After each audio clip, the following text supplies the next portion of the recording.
რას დავდივით, იმაზეც ვაკეთებ და იმაზე მოკლედ დროში. შეიძლება მართლაც ევროპაც გავავოცოთ. Поздравляю весь личный состав. კარგი მანევრია ძალიან. დიაბოლოვაში გადაცემაა. ვაშა გადაცემა თქვენთანაა. თენგიზ გოგოტიშვილის პოდკასტი. დღეს სპეციალური გამოშვებით. და სანამ დავიწყებთ, აუცილებლად მოიწონეთ და გამოიწერეთ ჩვენი პოდკასტი ნებისმიერ პლატფორმაზე. Facebook-ზე, YouTube-ზე, Instagram-ზე, TikTok-ზე, ან ყველგან ერთად. დღეს ელენე ხუშტარიას დაბადების დღეა და არ მაქვს უბრალოდ სხვა საშუალება, რომ შეუთვალო ჩემი აღტაცება, მხარდაჭერა და ძალიან დიდი სიყვარული. ასეთი ხალხის ციხეს ჩაყრისთვის კი ბორის ივანაშვილს არ უსურო სამართლიანობის სრული აღდგენა. უახლოეს ვადებში და სისხლის სამართლის კოდექსის გათვალისწინებული უმაღლესი მაქსიმალური ვადით. ქოცი მხოლოდ ერთ რამეზე ფიქრობს. როგორ დასაჯოს ქართველი ერი. ერი, რომელსაც ეს ქოცი უკვე ყელში ამოვიდა. და ბოლო სასჯელი დღეისთვის ასეთია. ემიგრანტებისთვის ხმის უფლების წაგლეჯა. რა დააშავეს ემიგრანტებმა? მე რამდენიმე მიზეზს ვხედავ. ყველა ხვდება, რომ ძირითადი მიზეზი არის ის კატასტროფულად დაბალი პროცენტები, რაც ქოცებს აქვთ მიღებული უკანასკნელ არჩევნებში. რაც დრო გადის, უფრო და უფრო ნაკლებ პროცენტს იღებენ ქოცები საზღვარგარეთ, ევროპაში იქნება თუ ამერიკაში. ბოლო არჩევნებზე თუ არ მეშლება სულ 13%. ქოცური არითმეტიკი და ქოცური კომისიებითაც კი. 2024 წელს 34,000 რაღაც ამომრჩეველმა, რომელიც ცხოვრობს ცხოეთში, მიიღო მონაწილეობა არჩევნებში. ეს არის ციფრი, რომელიც ძალიან კარგად გაჩვენებს და გვაჩვენებს, რომ არავითარ სპეკულაციას, რომელსაც თქვენ ეწევით, ადგილი არ აქვს. მათ აქ ჩამოსვლის, ასე ვთქვათ, პროცესი არაფერია იმასთან შედარებით, რომ მათ დეზინფორმაციაზე დაფუძნებული არჩევანი გააკეთონ. ამიტომ უპირველეს ყოვლისა ამ ქვეყნის ინტერესში არის, უპირველეს ყოვლისა ამომრჩევლის აქტიური საარჩევნო უფლების გამოყენების ფორმატში და ამ უფლების დაცვით არის მოტივირებული ეს ცვლილებები. ეს რა თქმა უნდა მათ თავმოყარეობაზე ცუდად მოქმედებს, ძალიან ცუდად. სტატისტიკაზეც მოქმედებს, ბუნებრივია, მაგრამ თუ ოდნავი გონი შერჩე ადამიანს, ვინც ჯერ კიდევ ქოცია ან შუაშისტია, თუ რაც არის. შეიძლება დაფიქრდეს. კი, მაგრამ რატომ აძლევენ ხმას ადამიანები, რომლებიც დემოკრატიულ და უკეთეს ქვეყნებში ცხოვრობენ, ცვლილებებს საქართველოში? აი რატომ აძლევენ? ამ კითხვაზე ერთადერთი პასუხია და ეს პასუხი პროჭორილს არ მოსწონს. ამიტომ ჯობია რომ ამ დილემაზე დაფიქრების საბაბი საერთოდ მოისპოს. არ კონდეს არავის აფიქრალი და არავის არაფერთან არ კონდეს არაფერი შესაძლებელი. რა თქმა უნდა, პროჭორილებმა იციან რომ ქართველი ემიგრანტების ძალიან დიდი ნაწილი უსაბუთოა უცხოეთში და საზღვარზე ვერ გამოჩნდება ფიზიკურად. ბილეთის პულის რომ კონდეს ვერ მივა საზღვრამდე. ქოც გადასარევად ესმის ისიც რომ საბუთიანი ემიგრანტების ძალიან დიდ ნაწილს არ ვიცი, შეიძლება 70%-ს არ აქვს საშუალება და ფუფუნება, რომ მარტო ხმის მისაცემა ჩამოვიდეს საქართველოში. სამსახურს ასე მარტივად ვერ მიატოვებ. აი, ვიღაც თუ მოხუცულის. იმ სნეულის უბრალოდ დატოვება და დაგდება შეუძლებელია. მარტო იმიტომ, რომ ხმა გაქვს მისაცემის რაღაც შორეულ საქართველოში. შაბათ-კვირით წასვლა-წამოსვლის ფულიც რომ მქონდეს ადამიანს. და 200 ევრო ედოს ჯიბეში ყველაზე იაფი ბილეთის ფული მაგალითად. ეს ხალხი, ასეთი ხალხი ვეღარ ჩამოვა და პროჭორილს სტატისტიკას ვეღარ გაუფუჭებს. უბრალოდ გამოირიცხა ალბათ მილიონზე მეტი ადამიანი. ქვეყნებში კონკრეტული პროპაგანდა მიმდინარეობს ისეთი, რომელიც ხშირ შემთხვევაში ცდება იმ რეალობას, რომელიც საქართველოში არსებობს. აქედან გამომდინარე, მათი ჩამოსვლა 4 წელიწადში ერთხელ საკუთარ ქვეყანაში ხმის მისაცემად გაცილებით უფრო ეფექტური იქნება სწორი გადაწყვეტილებების მისაღებად. ერთი უწიგნურის გადაწყვეტილებით. კიდევ ერთი მოტივი ალბათ არის მოლდოვას მაგალითი. მოლდოვამ ძალიან აშკარად აჩვენა უკანასკნელი 2 არჩევნების განმავლობაში, რამდენად მნიშვნელოვანია დიასპორა და რომ დიასპორა ნამდვილად პროევროპულია. ზუსტად მის ხარჯზე იგებენ უკანასკნელ არჩევნებსა და რეფერენდუმებს მოლდოვას პროევროპული ხელისუფლების წარმომადგენლები. და რუსეთი რას აკეთებს? რუსეთი კრებს თავის დამცხოვრებ მოლდოველებს, რომელთა საჭირო არჩევანში ეჭვია რეპარება, ჩარტელური რეისები ჩაყავს ისინი მოლდოვაში. ხმის მისცემის შემდეგ, როცა დარწმუნდება, რომ მათ ფოტოზე დაინახავს, რომ მათ სწორ ადამიანებს მისცეს ხმა, ჩასვამს იმავე ჩარტერებში და მოყავს უკან. პროჭორილებს აქამდე რუსეთში მცხოვრები ჩვენი თანამემამულების ხმები მაინც და მაინც არ სჭირდებოდათ. საქართველოში საგვარებდნენ მშვენივრად სტატისტიკას.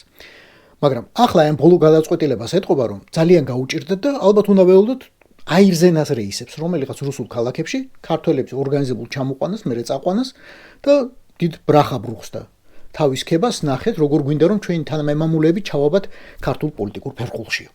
რა თქმა უნდა, არაა გასაკვირი, რომ მორია რუსისთვის გაცილებით უფრო სანდოა სარატოვში მცხოვრები ვიღაცა ქართველი, ვინც რასია 24-სა და სპუტნიკის ინფორმაციაზეა შემჯდარი, ვიდრე სადმე ნიუ-იორკში ან ლონდონში მცხოვრები ქართველი, ვინც ტაიმს კითხულობს.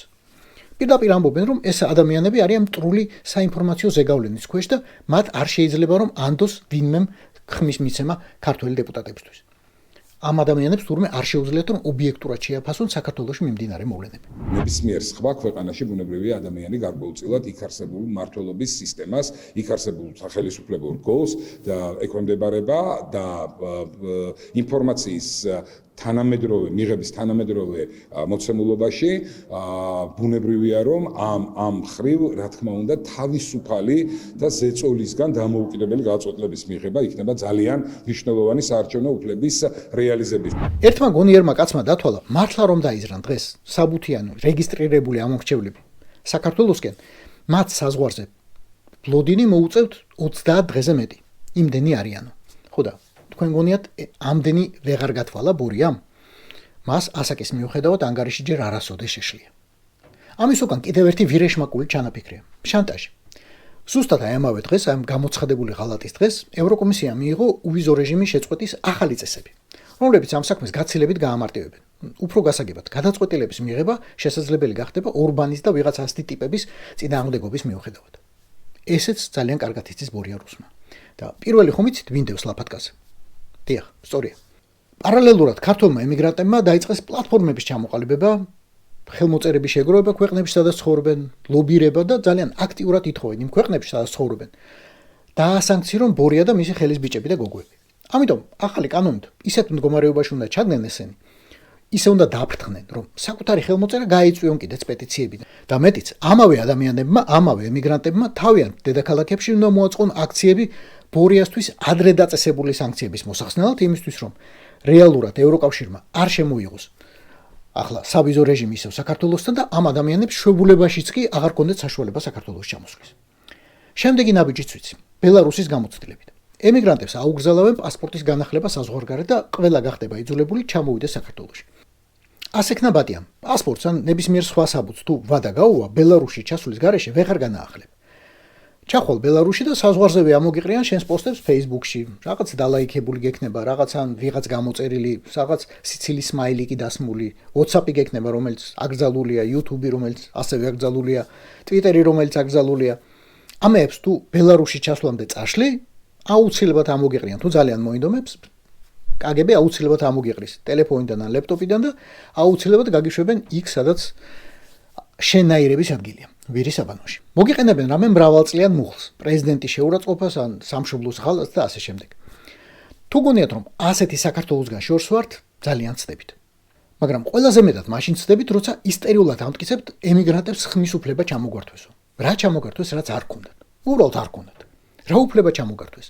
როცა კანონის მოთხოვნის მიუხედავად ევროპისა და ამერიკის ათობით ქალაქში არ გახსნეს უბნები 2024 წელს. და ათობით ათასი ჩვენ თანამემამულე დატოვეს თამაშგარეთ, არჩევნების გარეშე. იმიტომ რომ იცოდნენ რომ ამ ქალაქებსა და ამ ქვეყნებს პირწმინდა წააგებდნენ. ან იმათ ვინც საქართველოში ცხოვრობს, ან იმათ ვინც ხმის მისაცემად ჩავა კეიპტაუნიდან არბოშიკში თუ პატაგონიიდან ღვანკიჩში. იმათ კი ექნებათ ხმის უფლება. იმათი ხმა მიუვა იმას ვისთვისაც არის განკუთვნილი. რა ასე მოხდა ბოლო საპარლამენტო არჩევნებში, დარწმუნებულები ხართ? ძმებო, დებო, ემიგრანტებო და არა ემიგრანტებო. თქვენ ხმის უფლება კი არა, არჩევნები წაგართვეს. არჩევანი, სადაც არ უნდა იყოთ. ნებისმიერ ქვეყანაში, საქართველოს ჩათვლით. თქვენ თუ არ აღიარებთ ამას უცხოეთში, შორეთში და თუ იმავეს არიზამენ თქვენი ახლობლები საქართველოში, თქვენ თუ ემიგრაციაში არ იმოქმედებ და ისინი არასწევენ ერთ ადგილს სამშობლოში. ეს მართლა მოხდება და უარესიც მოხდება. ძალიან სწრაფად და ძალიან რუსულად. პირადად მე კი მაინც ვარ მხნედ და იმედიანად, იმიტომ რომ ვიცი ეს კანონპროექტი კანონით ვერ იქცევა. თვალთხარიას პარტია, რომელიც პარლამენტშია შესული, ყელს გამოღადრავს ნებისმიერ წვნის საქართველოში დემოკრატიასა და არჩევნების თავისუფლებას შეზღუდავს. ჩვენი უკვე საპარლამენტო მედგარი ოპოზიცია არ მიაღებინებს მაქცულებებს სისხლიან რეჟიმს. ბოლოს და ბოლოს თვითონაც სისხლიანი ბატონი თვალთხარია, თვითონაც ემიგრანტია ახლა. ეს იყო ვაში გადაცემა სპეციალური გამოშვებით. გვიყურეთ, მოგვიწონეთ და გამოგვიწერეთ ყველა პლატფორმაზე. YouTube-ზე, Facebook-ზე, Instagram-სა და TikTok-ზე. რაც დავიდით, იმაზე მეც ვაგეთებ და იმაზე მოკლედ დროში. შეიძლება მართლაც ევროპაც გავაუწყო. Поздравляю весь личный состав. კარგი მანევრია ძალიან. Я помню очень гадаться.